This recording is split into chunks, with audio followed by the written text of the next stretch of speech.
नमस्ते सबैजनालाई, welcome back to my channel. I hope तपाईँहरू सबैजना सन्चै हुनुहुन्छ। म पनि सन्चै छु। यता चाहिँ हाम्रो बहिनी आइपुगेको छ अनि हामी जान लागेको छौँ आज ककनी होइन, त्यसको नाम के हो? लौके झरना। सो हाम्रो यात्रा चाहिँ चक्रपथबाट सुरु भएको छ। हामी सबैजना चक्रपथ खाएर भेट भयो अनि रमाइलो गर्न भइरहेछ। यहाँ हाम्रो दाइले हामीलाई ककनीसम्म जानको लागि। So let's go guys. हामी चाहिँ कहाँ आइपुग्यौँ चाहिँ थाहा छैन। लोकेसनको ठाउँको नाम चाहिँ थाहा छैन हामीलाई। आइपुग्न आँट्यौँ अनि यहाँ चाहिँ बाटो लास्टै खराब भएको भएर हाम्रो ट्याक्सीले हामीलाई नलिने भएर चाहिँ हामी ओर्ल्यौँ। त्यो मान्छे चाहिँ अनि हामी चाहिँ यता के गर्दैछौँ? यत्तिकै घुमघाम गर्दैछौँ। हामी हिँड्दैछौँ। यस्तै हो, पुरै हरियाली छ, डाँडा काँडा। राम्रो चाहिँ राम्रो रहेछ, तर के गर्नु, बिजोग रमाइलो भयो हाम्रो। आफ्नै साधन भयो भने गाह्रो है यो बाटो आउनु चाहिँ। पिच छैन। अर्को बाटो पनि छ नि त। पैसा कहाँ लगेछ कि ठेकेदारहरू ठगदारहरू? पैसा कहाँ लगे? पैसा बनाउनु पर्यो। त्यही भने यस्तो काठमाडौँबाट 2 घन्टाको बाटो रे, मुला एउटा पिच छैन। के बनाएको हो यस्तो? कता कता खल्तीतिर हाल्नु भएको छ। पैसा निकालेर यो बाटो बनाउनु पर्यो। भएन धेरै हो कि होइन है? हो, कस्तो झाँक्री देखायो मलाई कपालले। केही छैन ल गाइस, यस्तै हो। अनि आयो गाइस, चढम मै चढ्छु है। ए बिजोग रमाइलो। बिचमा बसेर अब जो जस्तो हुन्छ होला, जता बसे पनि। गाइस यस्तै भयो, म यस्तै हाल्छु है।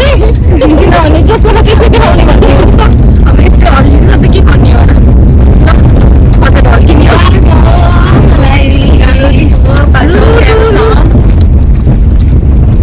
हाम्रो त्यो पनि हाम्रो दाइले हाम्रो यहाँसम्म छिराइदिनु भयो। धन्यवाद है हजुर।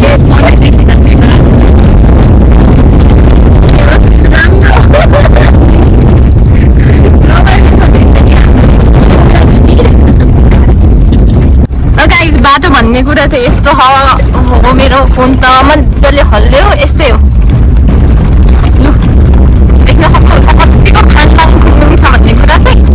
यस्तै हो, रमाइलो चाहिँ रमाइलो छ। हजुरहरूले देखि नै सक्नुभयो यो बाटो कतिको अफ रोड छ भन्ने कुरा। एकछिन भ्यू हेर्दै मेरो कुरा सुनौ है त। हामी चाहिँ माछापोखरी बाइपास हुँदै आएको अनि यो बाटो चाहिँ यत्तिको कच्ची छ भन्ने कुरा न हामीलाई थाहा थियो, न हामीलाई ल्याउने ट्याक्सी ड्राइभरलाई। ट्याक्सी ड्राइभरले भन्यो कि बहिनी टोखाको बाटो लङ कट छ, यताबाट जाउँ सर्टकट। हामी पनि मक्कै नि त छिटो पुग्छ भनेर लास्टमा त के को छिटो पुग्नु, झन् सोचेको भन्दा धेरै ढिला पुग्यौँ हामी 1:30बाट हिँड्न थालेको 1-1.5 घन्टाको बाटो भनेर हिँडेको। हामीलाई 3 घन्टा लाग्छ भनेर थाहा भएको भए त हामी त्यहीँबाट फर्किन्थ्यौँ होला। हामीलाई थाहा थिएन।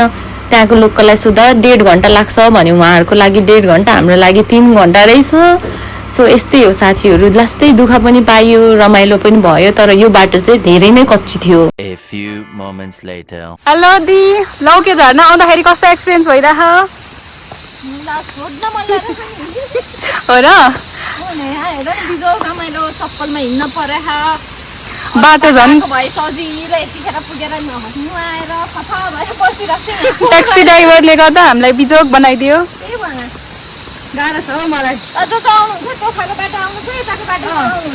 यताको बाटो कच्ची बाटो छ। हजुरहरू आउनुहुन्छ भने टोखाको बाटो हुँदै आउनु होला।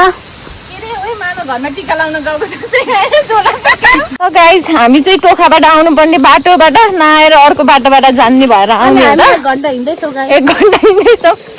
चप्पल लाएर फ्यान्ट्याङ परेर खुट्टा दुख्यो भन्दैछन् केटीहरू। हिँड है हिँड, 1 घन्टामा पुग्छ अरे अब यहाँबाट। कस्तो एक्सपिरियन्स भइरह? दामिज त्यही त। चप्पल लगाएर आएको झन् गाडीबाट ठ्याक्कै पुग्छ भनेर।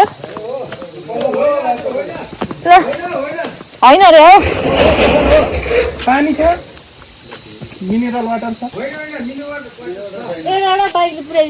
हाम्रो एकजना साथी त त्यही अड्के यत्रो सानो खोलामा पनि हिँड्न सकेन भाइ।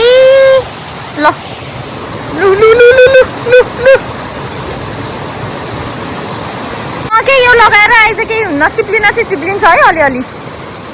ल कस्तो भयो एक्सपिरियन्स के जाब त्यो खराब पुल तर्याको 1 eternity later.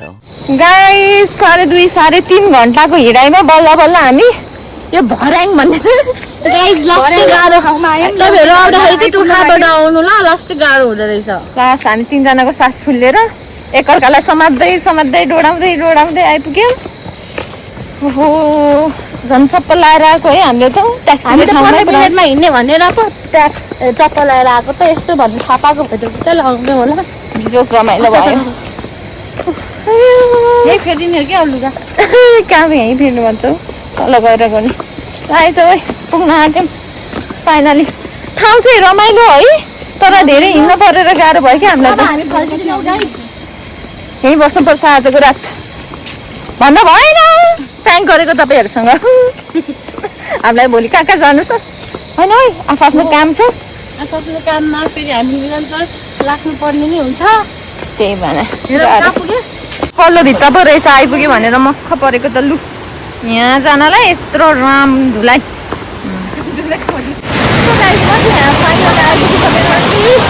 अगाडि झर्नाको अगाडि हेर नै छ कति गहिरो छ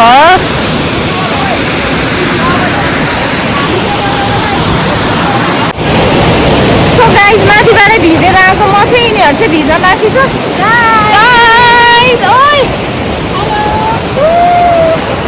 यस्तो राम्रो भ्यू भएको छ नि बहिनी तिमी अगाडि जाऊ त गाह्रो छ हौ खै कहाँबाट जाने हो होइन अब यहाँबाट खोला खोला जाने के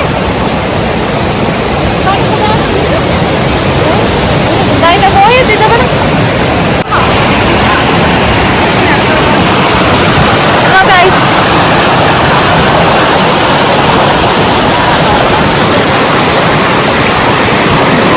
स्ट्रगल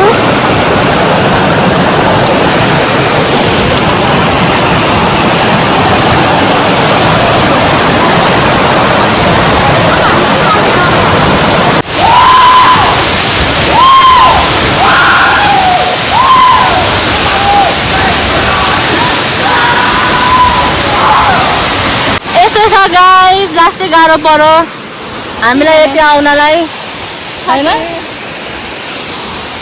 ल गाइस हेर्नुहोस् गाइस लास्टै राम्रो भइरहेछ है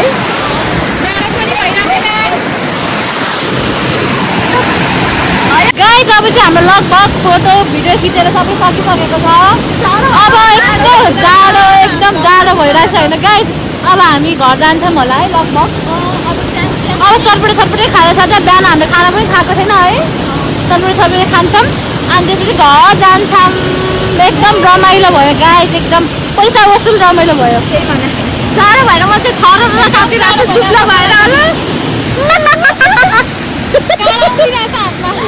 सो गाइस अघि हामी पाउँदैछौँ त पारिपट्टिबाट आएको अब चाहिँ हामी यतापट्टिबाट जान लाग्छ लु यही हो कस्तै रमाइलो पनि भयो दुःख पनि त्यत्तिकै पाइयो अब हामी जान लाग्यो है यता जाडो भएर सल भेट्दैछ नि बहिनी म त ज्याकेट लाएर रेडी भइसकेँ अनि यहाँ छ नि खाने हो केही हुँदैन लाग्छ जाडो भयो अब कालो तेर्सो ठाडो के हो हामी जान लाग्यो गाइस बाई बाई